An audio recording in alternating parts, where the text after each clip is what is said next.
થરા ખાતે ઉગડ તાલુકા કોંગ્રેસ સમિતિ દ્વારા સ્વર્ગીય રાજીવ ગાંધીની 82મી જન્મ જયંતિ નિમિત્તે વૃક્ષારોપણ કાર્યક્રમ યોજાયો।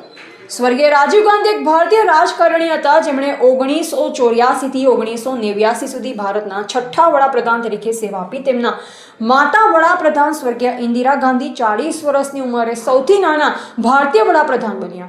આધુનિક ભારતના ઘડવૈયા 21મી સદીના સ્વપ્નદ્રષ્ટા પૂર્વ વડાપ્રધાન સ્વર્ગીય રાજીવ ગાંધીની 82મી જન્મ જયંતિ નિમિત્તે ઓગળ તાલુકાના થરા ખાતે ઓગળ તાલુકા કોંગ્રેસ સમિતિ દ્વારા 20મી ઓગસ્ટ 2026ના રોજ સવારે બનાસકાંઠા જિલ્લા પંચાયત સદસ્ય ભૂપતજી મકવાણા, સહકાર અને સિંચાઈ સમિતિ બનાસકાંઠા જિલ્લા પંચાયતના પૂર્વ ચેરમેન પૂરણસિંહ વાઘેલા, ઓગળ તાલુકા કોંગ્રેસ સમિતિના પ્રમુખ વદનસિંહ વાઘેલાના વરદહસ્તે કાંકર સીટ તાલુકા ડેલિગેટ વિનાજી ઠાકોર, પત્રકાર વેનાજી ઠાકોર કાટેડિયા, જામપુર ડેલિગેટ અજીતભાઈ રાઠોડ, વડા ડેલિગેટ વિનાજી ઠાકોર, થરા શહેર કોંગ્રેસ સમિતિના પ્રમુખ વદનજી જગાણી, રમેશકુમાર દીપાજી, અર્જણજી ઉણેચા, મગનસિંહ વાઘેલા ખારિયા, વિનુભા ઝાલા, ભરતસિંહ ગાંગોસ, વિષ્ણુભાઈ કોટક, મગનભાઈ દેસાઈ, ભલગામ સહિત કોંગ્રેસ સમિતિના કાર્યકરોની ઉપસ્થિતિમાં વૃક્ષારોપણ કરવામાં આવ્યું। ત્યારે ભૂપતજી મકવાણાએ જણાવ્યું કે ગુજરાત પ્રદેશ કોંગ્રેસ સમિતિના પ્રમુખ અમિતભાઈ ચાવડાના માર્ગદર્શન હેઠળ સમગ્ર ગુજરાત રાજ્યમાં સ્વર્ગીય રાજીવ ગાંધીના 82મા જન્મ દિવસ નિમિત્તે વૃક્ષારોપણ કાર્યક્રમનું આયોજન થઈ રહ્યું છે। ત્યારે